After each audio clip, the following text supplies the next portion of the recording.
Alright, so today I'm talking about a spider, and I thought I could use this guy to get Bat to come up.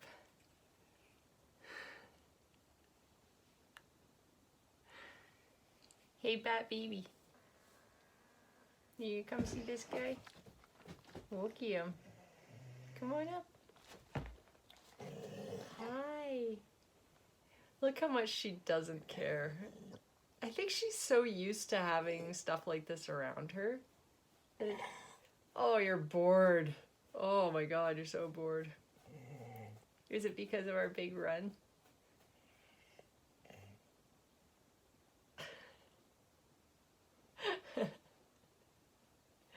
If nothing else, I'll get a good screenshot out of it. How are you today, my dear? Are you sleepy now, eh? You do these big runs in the morning and then you're all sleepy. Hey? You're all sleepies today.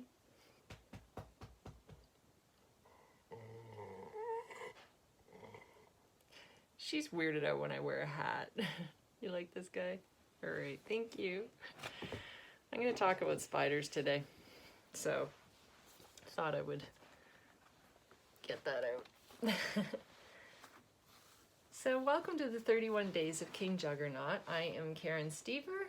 I'm going to be releasing my very first book on Halloween this year. Somebody reminded me this morning that it was 5 years since Idiot Savant was released on Halloween. I was like, really? Are you sure? Like, really? Sorry guys, I tend to not release things. Become like, what's that band that never really, well, 9 Inch Nails tends to go a long time in between releases. But it's beginning to be like Chinese Democracy from Guns N' Roses over here. Just like decades in between releases.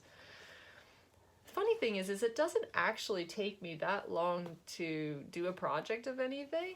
It takes me a long time to live life in between that. I know, was it, oh, there was I've seen some of those master classes, you know, online with authors, and I can't remember who did it. Anyway, there's an author on there who, she said, you know, the enemy of writing is interruption.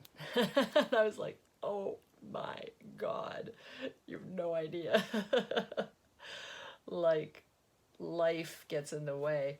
Life also contributes to the writing though, right? So if you're super angry that day, the writing might be a little bit more intense. If you're super happy that day, the writing might be a little bit more fun.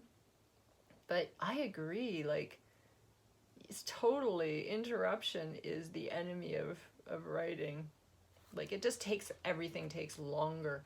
You like to think that it's maybe a bit more authentic because real life inserts itself there, as opposed to, like, if I ever had the luxury to like do the secret window thing and just go up to a cabin and sleep in a crappy robe on the couch and just kind of stare at my computer, maybe nothing would come, right? So you think life might have some contribution in a positive way, but it puts a lot of years in between. Like, there was, holy crap, there had to be like 6 or 7 years between Playground Isolator and Idiot Savant. Now I'm looking at another 5 years between that and writing the book that goes with Idiot Savant. Like, kind of unacceptable.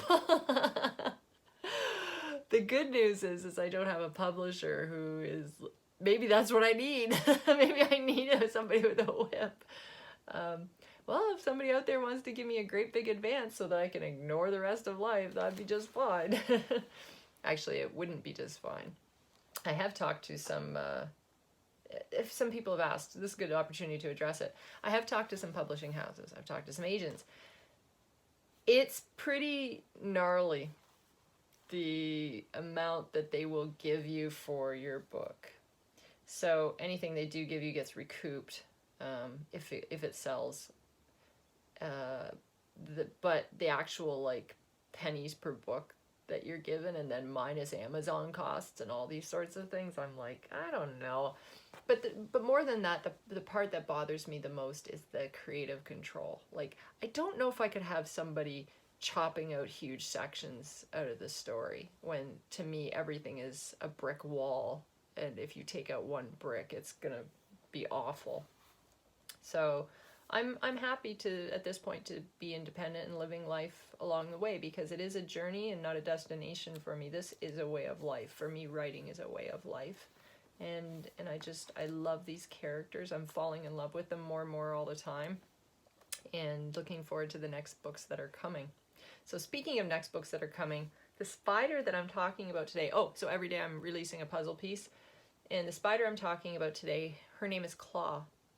And the inspiration for Claw, she's very strong, but she has an air of healing about her. And the inspiration, so she is in book 3, even though she shows up in this one a bit. She is the spider of a little girl named Ishi, who is also a nonverbal savant from Tokyo, Japan. And Ishi and Claw, who's a lot like her, came from when I was growing up. I had a Japanese girlfriend who, her family introduced me to culture. You have to understand, I came from Southern Ontario, where we ate carrots and potatoes and, peas maybe if it was an exceptional day, and our meat. And then, you'd have, good desserts and cookies and pies and stuff like that, but it really was predictable. It really was the same, and it was really just all I knew. So when her family would come over, not her family, but when she would come over for dinner, that was kind of an eye-opener for her, what we were cooking. So, it was shared culture, but her family not only had her excuse me, I remember when I walked into her house, the whole, everything looked like a jungle to me. She had so much life there, so many plants and flowers, and just beautiful, orchids. That was the first time I saw somebody actually had an orchid on their table. It was just beautiful there, and just the tapestry and her curtain, everything from her curtains to just the throw pillows on the couch were just deadly beautiful. And lots of reds and just colors that we just, I don't know, reds and turquoises and things that I just hadn't seen before. So I'm excited to introduce some of my memories into the third book. And I won't say her name because she's friends on my social media, and I don't want to draw attention to her unless she wants me to draw attention to her. But I'll call her Ishi. So Ishi introduced me to just a whole other world. And even the food was just really raw and full of life and things I just hadn't tried before. And we grew up in the 70s and 80s where culture was over there. We were okay with it from afar, right? And that's not cool. An integrated society is a healthy society to me.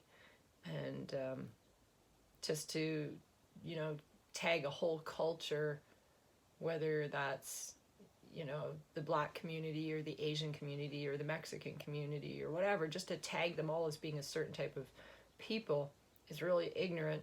And for us in the 70s and 80s, we just wanted them over there. And just so not cool. In fact, I didn't even have a Black girlfriend until I was in grade 9. And then this girl, Shelly, just when some other mean girls were making fun of me, Shelly came over and, would hug me and welcome me into the school. And even her older sister became friends with one of my older sisters. And it was just so awesome. And oh my gosh, the culture that I was introduced in her family was just off the hook, just amazing. So yeah, I hope to responsibly represent some of my memories of the cultures that I was introduced to, in the hopes that, quite frankly, people will be less racist.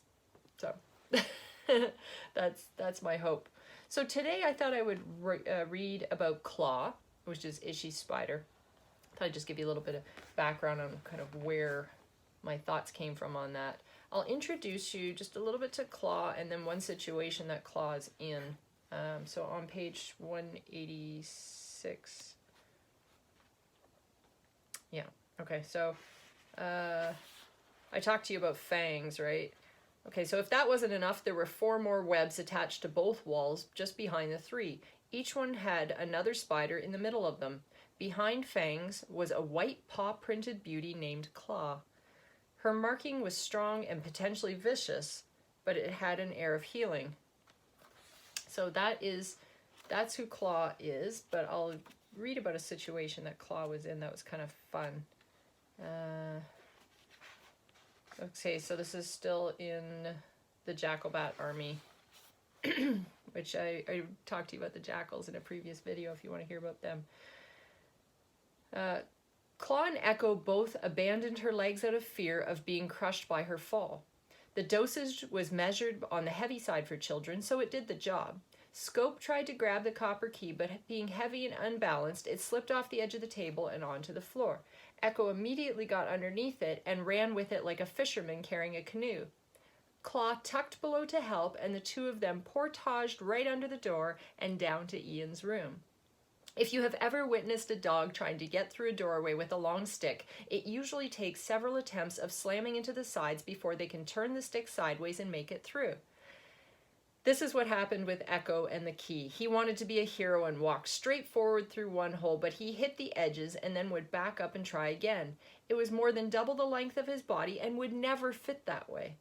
Claw reached out with a front leg and grabbed one end of the key and walked behind him. They went from hikers to confident lumberjacks carrying a fallen tree and were very proud of themselves.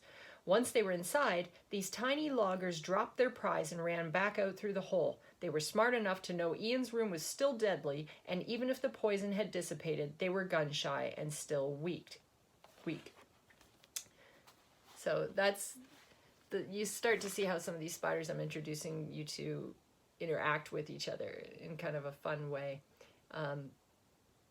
That I like to think that throughout the book series, something I didn't want to do, and I've seen in a lot of animal movies, is give them actual voices.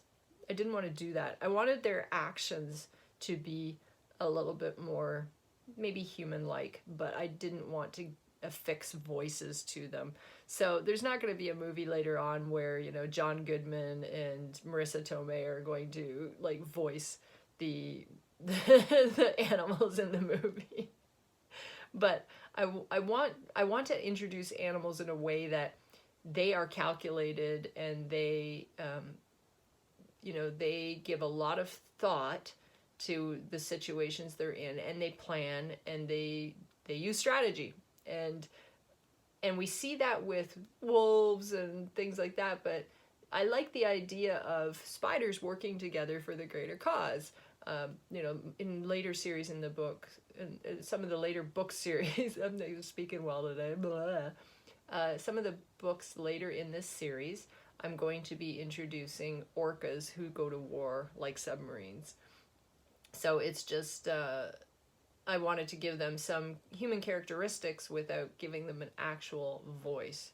So I was one of those little girls that would just always watch insects and watch fish in our pond, and just, it's like, wow, they're working together, and you know, they're teaching us a lot more than we could ever learn just from other humans without hearing them have voices, you know, like, I don't know, just wasn't into the whole give animals a voice thing. Although I've given every animal I've owned my human voice. So yeah, so that's Claw, and you know, she's a pretty awesome spider that helps with her whole group of spiders. So tomorrow I will talk to you about a cow. That tomorrow's puzzle piece is the cow. So I'm taking away a puzzle piece every single day to show you guys the book cover on Halloween. This really super thick book on Halloween, and I will ship them anywhere in the world. It's too early in the day, I can't speak. And let me know. I'll sign it to you. People have been purchasing extra copies for their local libraries, which is really amazing. If you need me to ship it somewhere else to a friend of yours, I'll sign it to them. I'm selling bookmarks in the store. I'm selling rat shirts in the store. Yeah, just go and grab whatever you want there, and I'll sign whatever you want. Like even the bookmarks, I sign the back of those. So just if you want me to write a specific message to somebody to give them some hope and inspiration, I would love to do that as well, okay? So for now, I will say adieu and goodbye and rock on, and I will talk to you tomorrow, okay?